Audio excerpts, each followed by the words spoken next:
Chaka mtazamaji, ni taarifa yake kuhusiana na mswada huu ambao uliwasilishwa na aliyekuwa mbunge wa eneo hilo Malili Njendi. Na sasa tuelekee hadi kaunti ya Bungoma kwake Augustine Were. Taarifa hii ingawa imetayarishwa na mwanahabari wa kujitegemea, ni kwenye ripoti yako jioni ya leo. Tunasafiri hadi eneo bunge la Tongaren katika kaunti hii ya Bungoma, ambapo wakazi wamechukua hatua ya kwenda moja kwa moja hadi upande wa pili wa mto Nzoia wakitumia tairi ambayo imejazwa hewa ili kuwavusha katika maji yanayotiririka kwa kasi mno. Huu sio mchezo wa burudani, bali ni njia inayohatarisha maisha kwa wanakijiji hawa wanaonekana kuenzi zaidi mbinu hiyo licha ya kuwa na mbinu mbadala ya kuvuka mto huo. Mwanahabari wetu wa kujitegemea Faith Cherop kutoka chuo cha kiufundi cha Eldoret anatupa taarifa hiyo kwa kina.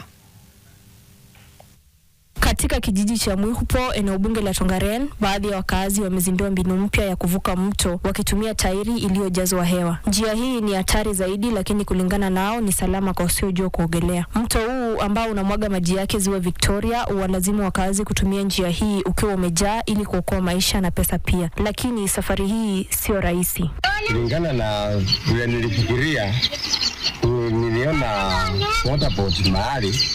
Mimi sina uwezo wa kununua motorboat, nikafikiria kununua tube ya tractor, kaweka hewa, kaweka kwa maji, naona inaelea mzuri.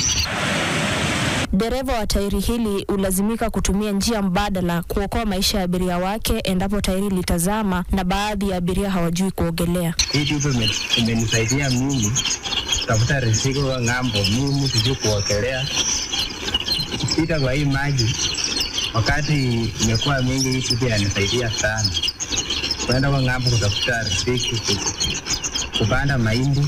Kulingana na neti kufunga, naweza pambuka na abiria waanze kuzama kwa maji. Haka lazima niingie ndani tena niwaokoe, niwarudishe kwa tube. Njia hii inazidi kuwa maarufu zaidi kwa wakazi, lakini kwa bahati nzuri kuna daraja ambalo lilijengwa ili kurahisisha usafiri. Swali ni je, mbona wakazi wazamie mtindo huu wa kuvuka maji? Tulionelea kwamba mtindo iko mbali kutumbuka mpaka huko mtuuzi, maana tuliamua tupitie tairi. Kutumia njia haraka kufika sehemu unayoelekea kunaweza kuwa na mvuto zaidi, lakini hatari ya kutumia tairi kuvuka mto haipaswi kupuuzwa. Kuna njia nyingi salama ya kuvuka na usalama wako ndio unaofaa kupewa kipaumbele. Faith Cherop, NTV Mashinani.